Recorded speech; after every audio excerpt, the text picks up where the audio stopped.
ಕನ್ನಡ ಭಾಷೆ ಮತ್ತು ಕನ್ನಡ ಶಾಲೆಗಳ ಉಳಿವಿಗಾಗಿ ಬೀದರ್ನಿಂದ ಬೆಂಗಳೂರಿನವರೆಗೆ ಬೃಹತ್ ಪಾದಯಾತ್ರೆ ಹಮ್ಮಿಕೊಂಡಿರುವ ಸಾಮಾಜಿಕ ಹೋರಾಟಗಾರ ರೂಪೇಶ್ ಅವರಿಗೆ ಮಾನ್ವಿ ಪಟ್ಟಣದಲ್ಲಿ ಅದ್ದೂರಿ ಸ್ವಾಗತ ಕೋರಲಾಯಿತು.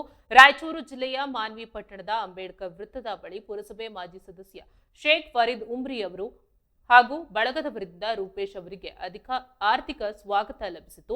ಬಳಿಕ ಮಾತನಾಡಿದ ರೂಪೇಶ್, ಕನ್ನಡ ಭಾಷೆಗೆ ಭವ್ಯ ಇತಿಹಾಸವಿದ್ದು ರಾಜಧಾನಿ ಬೆಂಗಳೂರಿನಲ್ಲಿ ಮುಂದಿನ ದಿನಗಳಲ್ಲಿ ಕನ್ನಡ ಮಾತನಾಡುವವರನ್ನ ಹುಡುಕುವ ಪರಿಸ್ಥಿತಿ ಬರಬಹುದು ಎಂದು ಕಳವಳ ವ್ಯಕ್ತಪಡಿಸಿದ್ದಾರೆ. ಸರ್ಕಾರ ಕನ್ನಡ ಶಾಲೆಗಳ ಉಳಿವಿಗೆ ದೃಢ ನಿರ್ಧಾರ ಕೈಗೊಳ್ಳಬೇಕು ಎಂದು ಒತ್ತಾಯಿಸಿದರು. ಇದೇ ವೇಳೆ ಪುರಸಭೆ ಮಾಜಿ ಸದಸ್ಯ ಶೇಖ್ ಫರೀದ್ ಉಮ್ರಿ ಮಾತನಾಡಿ, ನೆರೆ ರಾಜ್ಯಗಳಾದ ತಮಿಳುನಾಡು ಮತ್ತು ಕೇರಳದಲ್ಲಿ ತಮ್ಮ ಮಾತೃಭಾಷೆಗೆ ಮೊದಲ ಆದ್ಯತೆ ನೀಡುತ್ತಾರೆ. ಆದರೆ ನಮ್ಮಲ್ಲಿ ಕನ್ನಡ ಬಿಟ್ಟು ಬೇರೆ ಭಾಷೆಗಳ ಬಳಕೆ ಹೆಚ್ಚಾಗ್ತಾ ಇರೋದ್ರಿಂದ ವಿಷಾದನೀಯ ಎಂದಿದ್ದಾರೆ.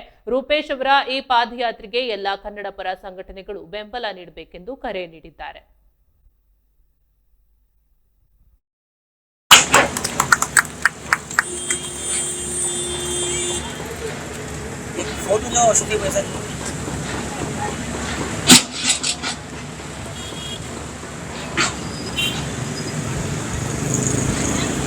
ನಂತರ ಅಭಿಪ್ರಾಯಗಳು ಹೇಳಲಾಗುವುದು.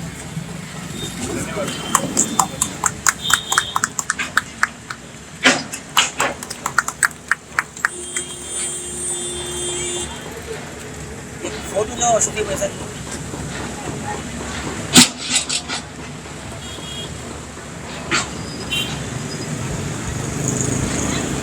ನಂತರ ಅಭಿಪ್ರಾಯಗಳು ಹೇಳಲಾಗುವುದು.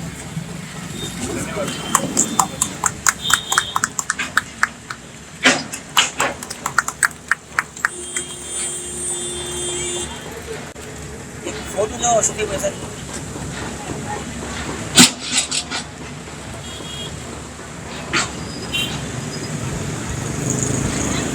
ನಂತರ ಅಭಿಪ್ರಾಯಗಳು ಹೇಳಲಾಗುವುದು.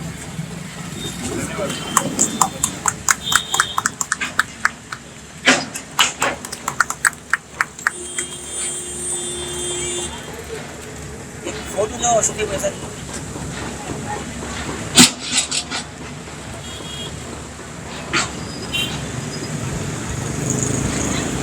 ನಂತರ ಅಭಿಪ್ರಾಯಗಳು ಹೇಳಲಾಗುವುದು.